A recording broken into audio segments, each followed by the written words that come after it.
In today's video, I will be going over who I think could return at the Royal Rumble, whether they're returning from hiatus, from injury, from NXT, they're getting called up, whether they're a new signing, whatever, and I'm going to give what percent chance I think they have of returning. So, yeah, let's get right into it. Starting off on the women's side of things, first I have Bianca Belair. She has been out since WrestleMania 41 with a finger injury. And the only time she showed up since was to be a special guest referee for Naomi versus Jade Cargill at Evolution. And we haven't really got an update whether she's medically cleared or what's going on. But I do think that there is a quite a high chance that she does return. Just because, the injury has to be basically healed by now, right? And she's such a key player in this women's division, especially on SmackDown. Jade Cargill needs her right now because she can't get any title defenses in. So I'm going to give Bianca Belair a 70% chance of returning because I think it is very likely. Next up, Tiffany Stratton. She has been out since November 1st, Saturday night's main event, with a knee injury where she lost the WWE Women's Championship to Jade Cargill. Now, we also don't have an update on her, but there hasn't been any reports that it's an ACL tear, or she needs surgery or anything like that. There's been nothing indicating that it's a super severe injury. At first, people thought maybe she'd just be out for a couple weeks. It's been a couple months. I do think she is very likely to return, and if she does return, she is one of the favorites to win the Rumble, I think, just like Bianca Belair. Her knee injury must not be that severe. I'm not trying to downplay her injury, but it doesn't seem like it's a super terrible injury, so that makes me have hope that she's going to return. So I'm going to give her a 90% chance to return, and much like with Bianca Belair, the SmackDown women's division needs her because Jade Cargill doesn't have any feuds. I don't know why they don't just separate one or two of the women in the tag team division so that Jade can have a feud in the main event scene, because there is genuinely nobody for Jade to feud with. They're finally getting something going with Jordynne Grace, but it used to be Nia Jax, Tiffany Stratton, and Jade Cargill. That was the whole women's main event scene, and now Nia Jax is in the tag team division, and Tiffany Stratton is injured. So both these women are desperately needed for SmackDown. Next up, I have AJ Lee. Now, she hasn't showed up since Survivor Series War Games, where she tapped out Becky Lynch. And I do think that she is going to face Becky Lynch at WrestleMania for the Women's Intercontinental Championship. And obviously to do that, she needs to return at some point. However, I do think there is a better place for her to return, that being Elimination Chamber in Chicago, her hometown.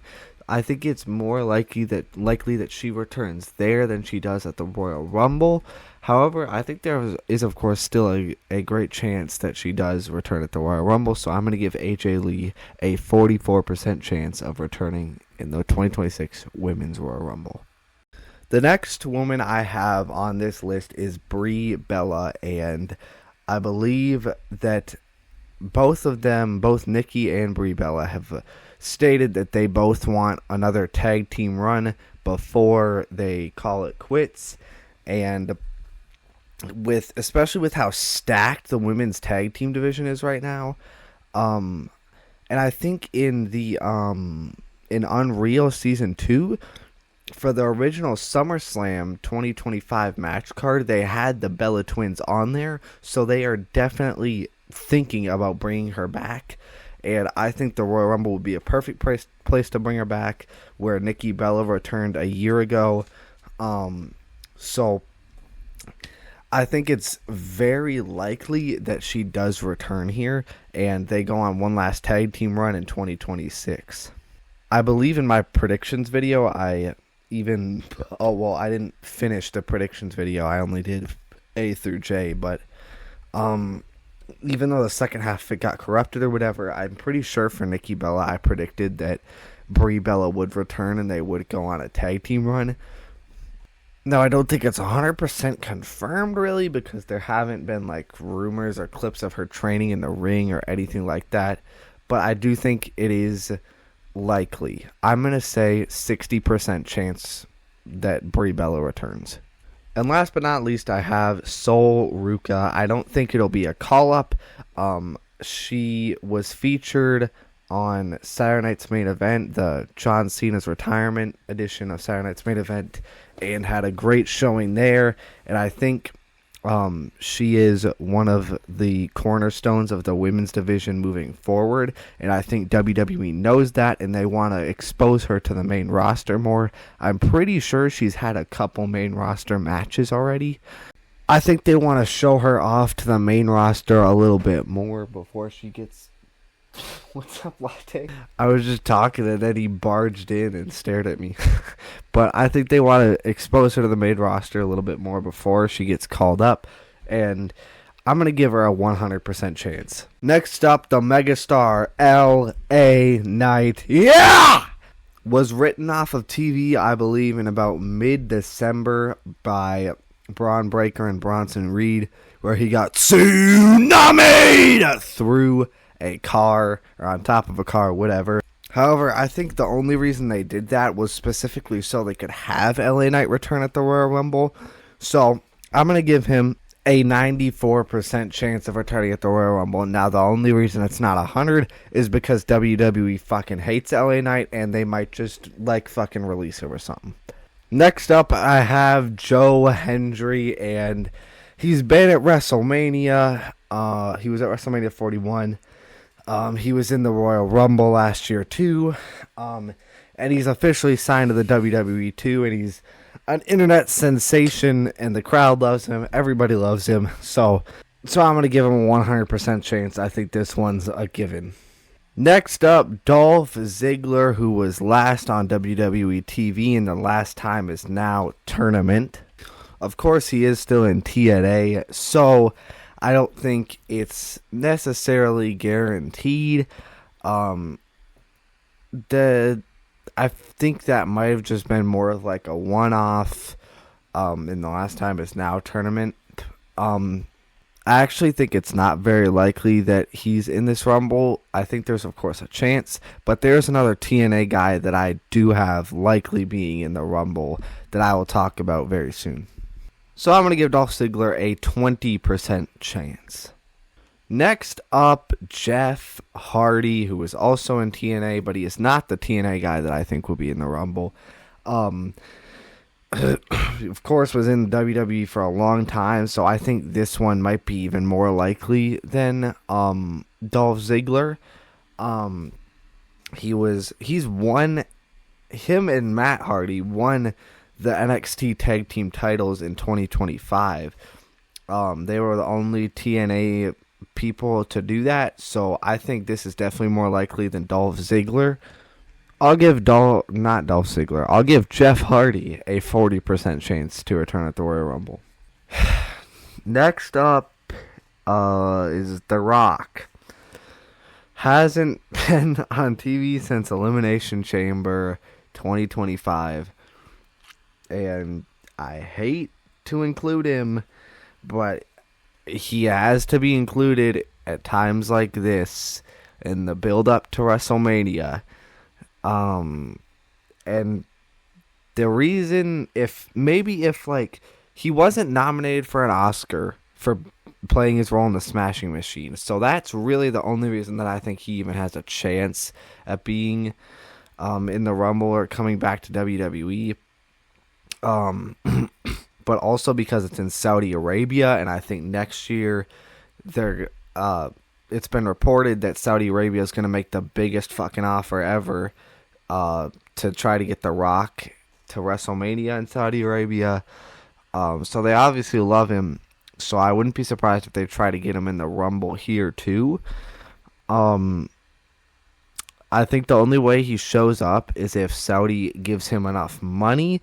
But also, we have to remember that he's The Rock and he never fucking shows up. And when he does show up, he's probably going to show up and then insert himself into the biggest storyline of the year and then disappear.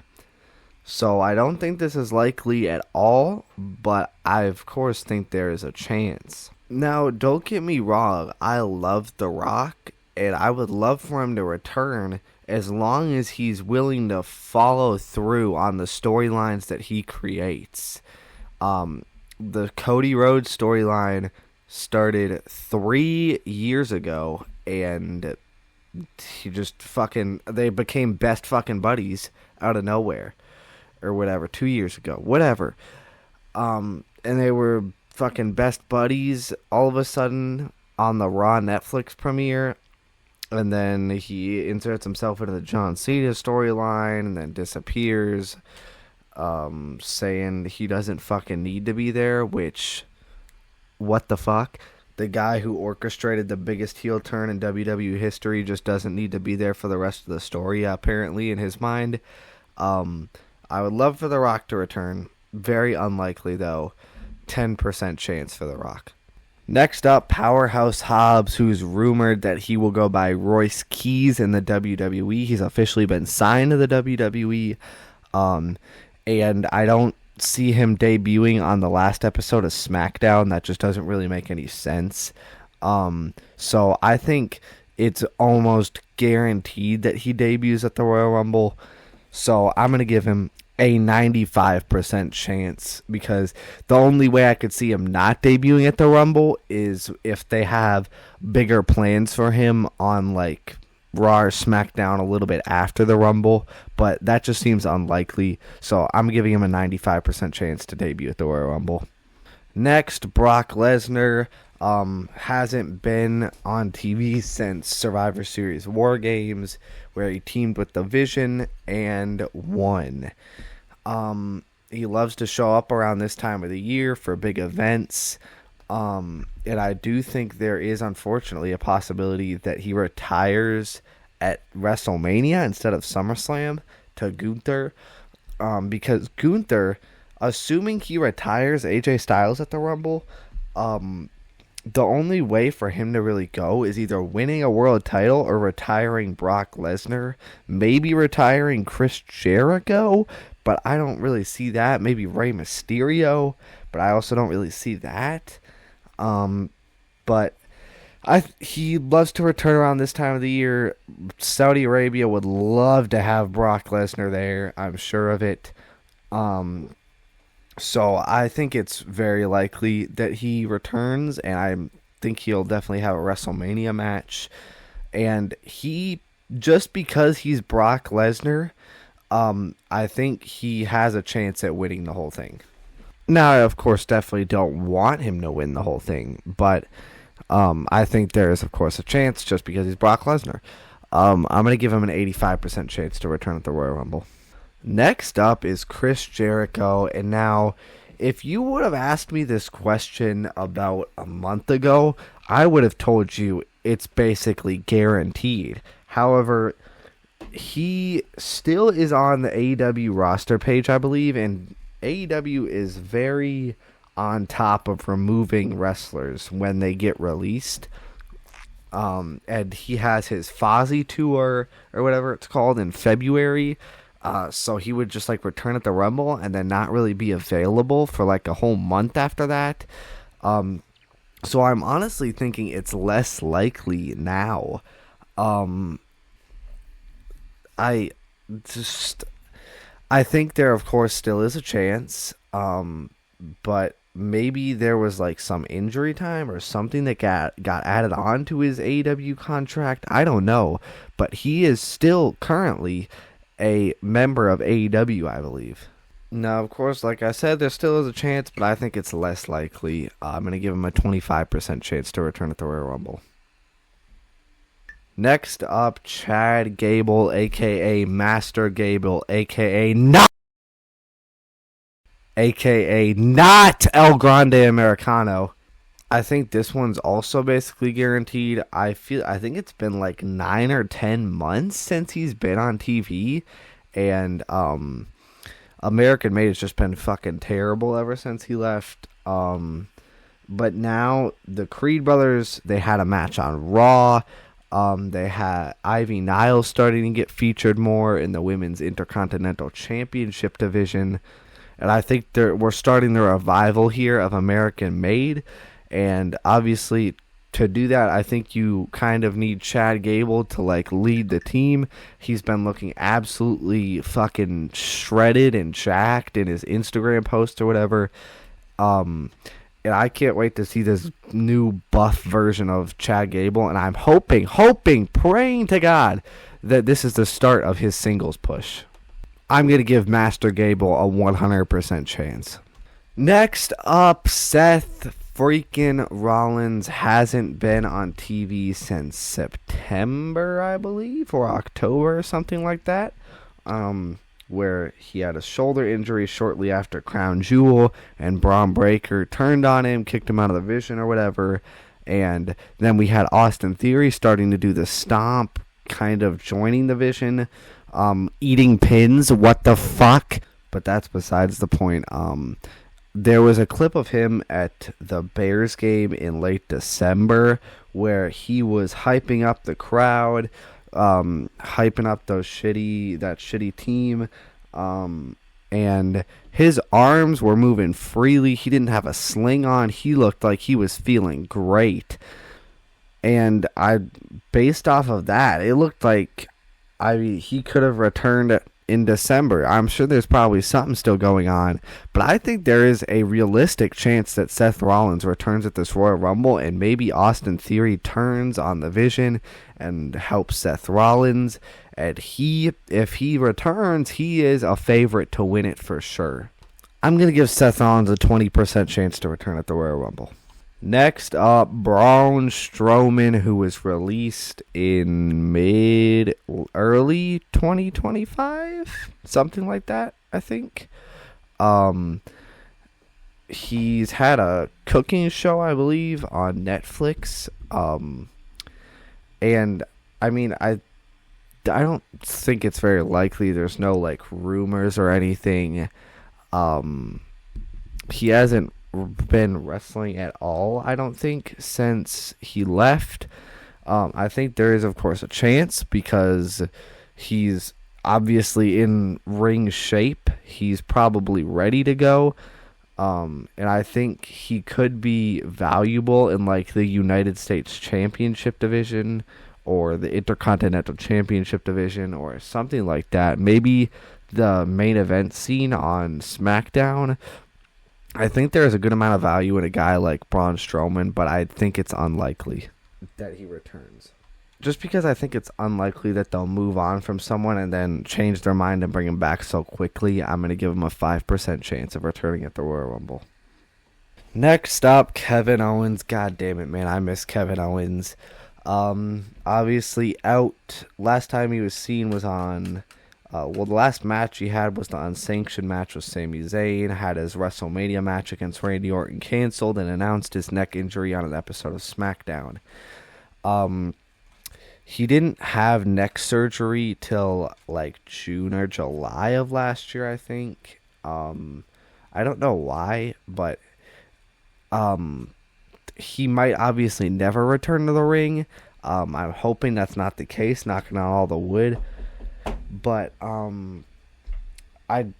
we have to discuss him, and if he does come back, he's winning the Rumble for sure. I think he has to, because that is such a huge, game-changing, landscape-changing return. It's a whole new era, as Triple H would say. It would genuinely be landscape shifting. But I mean, he has a neck injury, and I don't think they're in any rush to get him back. I think maybe if we're talking about this at next year's Royal Rumble, I think there is a much higher chance that he does return. I think the chances of this are basically zero, though. I'm giving Kevin Owens a 1% chance of returning at the Royal Rumble. Next up, the Street Profits. Haven't been on TV since, I believe, September.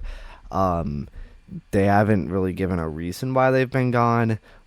Seems like they just dropped the storyline with Uncle Howdy or Bo Dallas testing the Brotherhood of the Street Profits,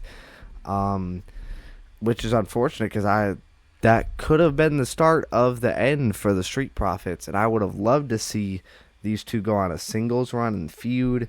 I think there's about a 50-50 shot that they return at the Rumble. I think they are needed in the SmackDown Tag Division because it's starting to definitely die down.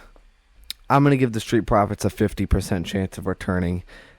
And I think maybe what could happen is they return and then they have a miscommunication. Maybe one accidentally eliminates the other, and that gets the breakup start going. And maybe at WrestleMania we get Angelo Dawkins versus Montez Ford. And if they do turn, I think Montez Ford will definitely be the babyface, and Angelo Dawkins will definitely be the heel. Next up, Aleister Black. He has not been on TV since the ambulance match with Damian Priest on SmackDown, the first SmackDown of the year. And unfortunately, this is exactly what I think is going to happen. He's going to return at the Royal Rumble. He's going to eliminate Damian Priest, and then they're going to go on to have a feud and then have a match at WrestleMania together. And then their feud will finally end, making it like a fucking 9-month feud. I don't know. I don't know what stipulation they'd even do. Like decapitation match. Like, I don't know what they would do. They've done a last man standing. They've done an ambulance match. I don't know what's next. Maybe a buried alive match. I really have no clue. I'm going to give Aleister Black a 90% chance. The main reason I think they'll start feuding again is because I'm pretty sure they've had 4 matches and they're tied 2-2. So WWE's probably like, oh, Jiminy Christmas, we got to get a tiebreaker up in here. And then they're going to have another fucking match that nobody wants to see. So, yeah, 90% chance for Aleister Black to return at the Royal Rumble. Next up, Dirty Daddy Dom, the triple champion, because apparently, I don't know when, but apparently he won the AEW championship as shown in the AAA video package. So we got triple champ Dom. I mean, I don't see how you can't feature a triple champ in the Royal Rumble. I mean, he's probably like the most important guy in your company. On a serious note, though, he's been out with a shoulder injury since December because his deadbeat dad got him injured. Classic deadbeat move, but it was initially reported that maybe, I believe it was initially reported that he might just be out for like a couple weeks. It has been like a month. So I don't know. I mean, they haven't stripped him of the AAA championship or the IC championship. They've been showing video packages for him on AAA, so it can't be that bad. They must be expecting him back soon. So I think it's almost guaranteed that he returns here. I'm going to give Daddy Dom a 95% chance of returning at the Royal Rumble. Next up, Rusev, who hasn't been featured in a couple months, I believe. I don't think he's injured or anything. I think he's just taking like a hiatus or a break. We don't really have any clue when he's going to return. So I don't really have anything to go off of here. I think it's likely that he returns because they do kind of, I mean, because if Dom returns, he needs people to feud with, and there's not a lot of people for him to feud with, I don't think, off the top of my head. There's not a lot of people for him to feud with on Monday Night Raw. Maybe like an Austin Theory, but I think he needs, I don't know, I just am so clueless on this one because I feel like it's likely, but also unlikely because we just don't know what's going on. I'm going to give Rusev a 50% chance to return at the Royal Rumble. Next up, Mr. Iguana. WWE seems to love him, and he's been like exploding in popularity since the since WWE bought TNA or AAA, sorry. And WWE loves them internet clicks, so I think it is quite likely that Mr. Iguana is in this Royal Rumble. And I think it would be pretty awesome if the Iguana eliminated someone, like he threw it at someone like leaning against the ropes and they got eliminated. I think that would be pretty sweet. I'm going to give Mr. Iguana a 60% chance of being in the Royal Rumble. This is the TNA guy that I think will be in the Royal Rumble, Leon Slater. WWE clearly loves him. They had him answer Carmelo Hayes' open challenge. He was at John Cena's retirement show when he's not even signed to the WWE, which is pretty crazy if you really think about it. Obviously, WWE is going to take him just like they did with Joe Hendry as soon as he's done in TNA. He is a future absolute megastar. So I'm going to give him an 80% chance of being in the Men's Royal Rumble. Then I have another TNA guy, Mike Santana. WWE likes to feature TNA champions in their Royal Rumbles, and I think they like it even more now because they're partnered with TNA. I believe they featured Jordan Grace, who was a TNA champion a couple of years ago, like 2 years ago, I think, or maybe it was even last year. And then, of course, last year they also had Joe Hendry, who was the TNA champion. And I think it's, I mean, he hasn't been featured on NXT that much in a while. He kind of was just like there for a month or two or a couple months, and then he went basically completely back to TNA. I don't know. I'll give him a 40% chance. And lastly, this one was requested by my girlfriend, and honestly, it's not totally out of the picture with the way WWE is. She suggested Mr. Beast. And of course, Beast Games, or whatever it's called, is in Riyadh. And they've been showing ads on WWE with Mr. Beast, KSI, and IShowSpeed for Riyadh season. And with the Rumble being in Riyadh, I could absolutely see this happening. I could see IShowSpeed happening too. He's not in here, but I could see that happening again. And honestly, he shouldn't even be included in this. He's not like an athlete. He's in good shape, but he's not an athlete. Call me crazy, and I might be, but I'm going to give him a 20% chance to be in the Royal Rumble. That's it for this video, though. Let me know your thoughts in the comments, who you think could return, if I missed anybody. If you disagree with any of my percentages or something. But yeah, thank you so much for watching. Like and subscribe if you want. And bye-bye.